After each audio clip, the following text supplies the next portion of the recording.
आत्मा हो, महात्मा हो या परमात्मा हो, इन सभी को अपनी पूर्णता प्राप्त करने के लिए मां को धारण करना पड़ता है, मां को स्वीकार करना पड़ता है। मुक्त पवन सा मनमौजीपन जीवन का आनंद कहां है। बेटा कहकर जहां प्यार से छाती से लिपटाती मां है।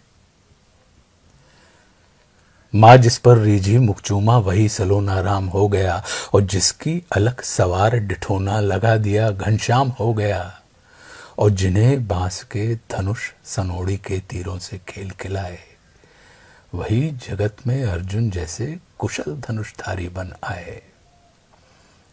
और गिरी उखाड़ जो गेंद सरीखा धरे हथेली पर फिरता था। हनुमान जी।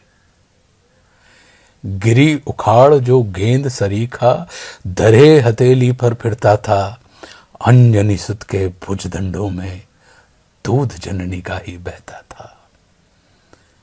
मीठे बोल श्रवण कर माने पुलक अधर जिसके चूमे, तानसेन बन गया कि जिसकी तानों से दिग्गज झूमे हैं।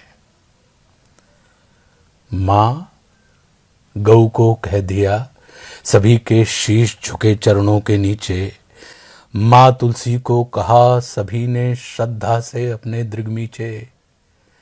मां धरती को कहा हजारों वीर खड़े कट गए विहंस कर, और मां गंगा को कहा नदी का पानी हुआ अमृत से बढ़कर।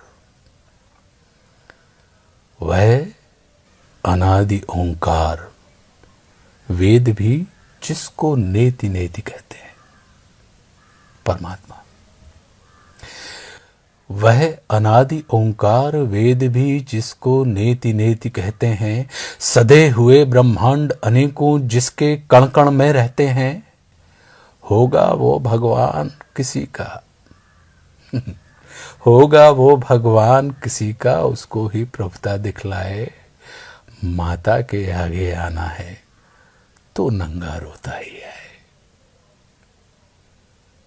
ऐसी दिव्य नजर प्राणों में जिस दिन साथी तुम्हें मिलेगी, मां की एक एक झुर्री में तुम्हें वेद की ऋचा दिखेगी।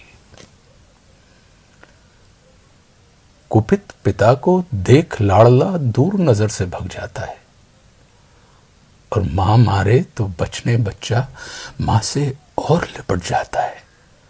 पिता यदि जड़ है तो मां का प्यार डाल जैसा होता है।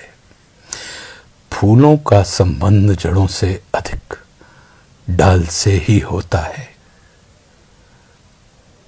माना जड़ है प्रमुख, उसी से जीवन का सब रस मिलता है।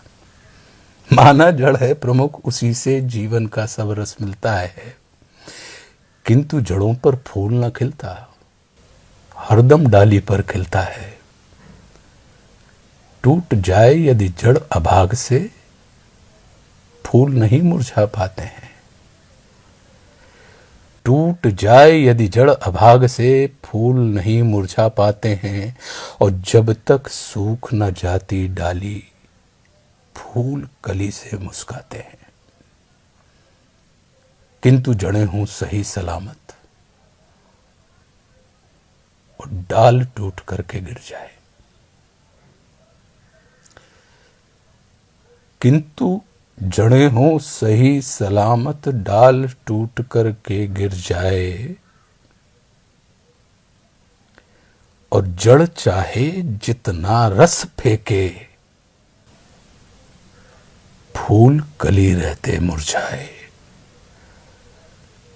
पिता न हो तो मां बच्चों की माता और पिता होती है। पिता न हो तो मां बच्चे की माता और पिता होती है। लेकिन मां की कमी कभी भी किसी से कभी नहीं पूरी होती है। हम सबकी जो जगत जननी जगदम्बा हैं, तो उनके श्री चरणों में सादर प्रणाम, सादर शुभकामनाएं, हार्दिक धन्यवाद और पुण्यमयी प्रार्थना कि हम सबको इस संकट से उबारने की कृपा करें।